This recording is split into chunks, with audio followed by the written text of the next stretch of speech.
Well, let me say this. We've been at the table every week for weeks with the Chicago Teachers Union. And our team put together a proposal on how to address various concerns that have been raised by the CTU. We're waiting to hear from them about that, and we can get you the specifics of that. But look, first and foremost, we are committed to the safety of our children. That goes without saying. We've demonstrated, I think, over these very difficult years and months of trying to educate our children in the midst of a pandemic.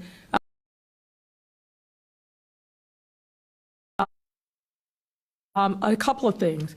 Well, first, $100 million plus in mitigations that were put into the schools, and we continue to do that.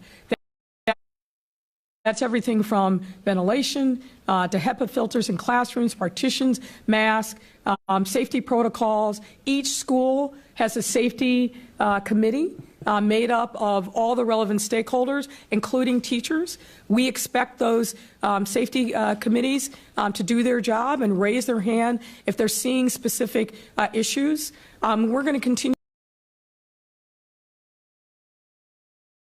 The safest place for our children to be is in a classroom every day. We should remind members of the media in particular, because we're not seeing this in the reporting on this latest conflict. What happened when we went to all remote learning, as the CTU leadership is challenging us to do? What we saw is 100,000 children, particularly among black and brown children, that were disconnected from the system and learning. We saw a threefold increase in the number of failure rates among elementary school children. Not only that, we heard from parents school and not go to work. These are hardworking families, many of them single-parent households that have to go to work in order to keep the lights on and keep themselves in homes. And we know that remote learning was extraordinarily disruptive to them. There was a letter to the editor in the Sun Times today from a parent who talked about the fact that many parents lost their jobs when we went to remote learning because they had to stay home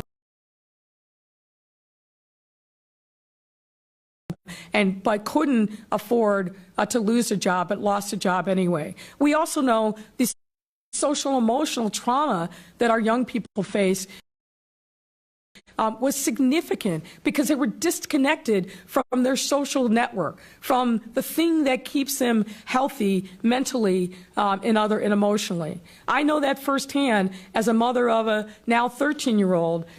The worst thing that we can do is shut the entire system down. What we ought to be focused on is working collaboratively, working together. And what I would love to see the CTU leadership do is not try to force an illegal work stoppage.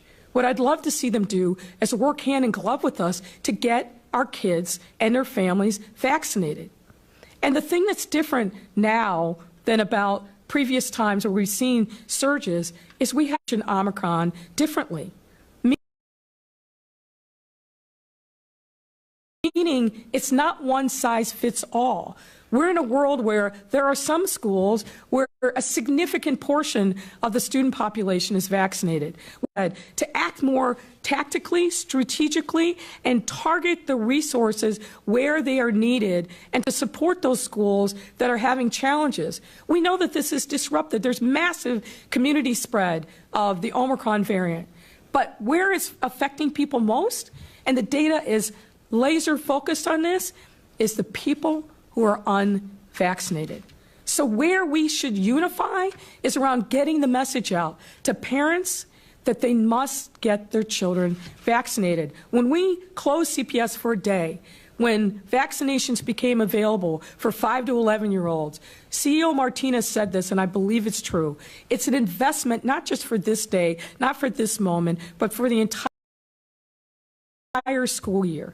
That's what we ought to be focused on. The thing that brings us together together, because in the school setting, our common enemy is the virus, and our solution is the vaccine, the vaccine, the vaccine.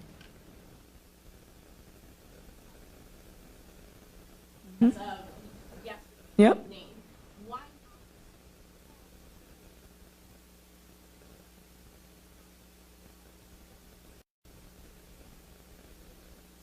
For the reasons that I said,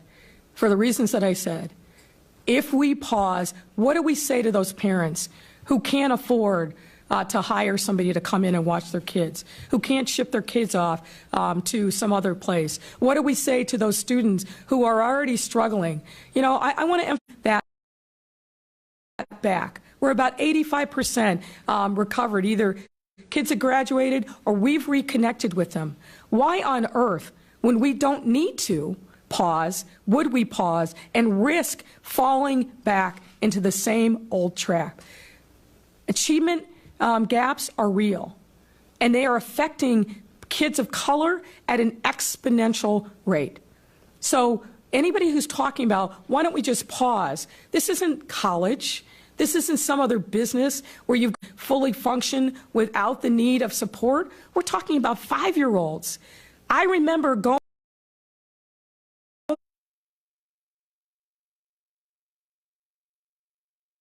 take themselves off pause, how to function on iPads or other devices, teachers trying to teach on tiny little screens. We don't need to go back to that moment because we have the vaccine. The thing that we need to do is get people vaccinated. That's where we should focus. Throwing up our hands, we don't need a one-size-fits-all strategy. We need to lean in to the science and the data and not push that to the side and give in to fear-mongering and hysteria. We're leaning in to the science. And my scientist, Dr. Allison Arwady, tells me that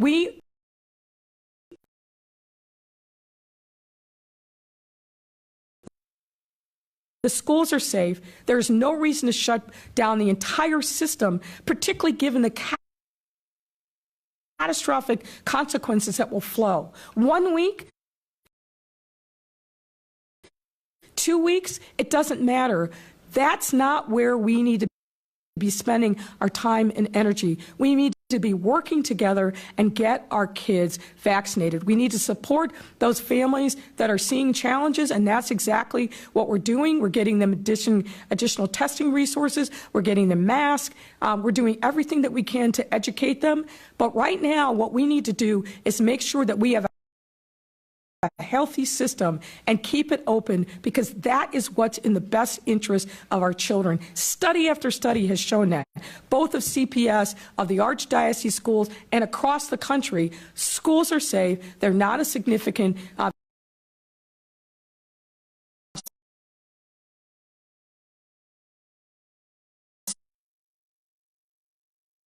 to make this about politics, about power, about flexing muscle.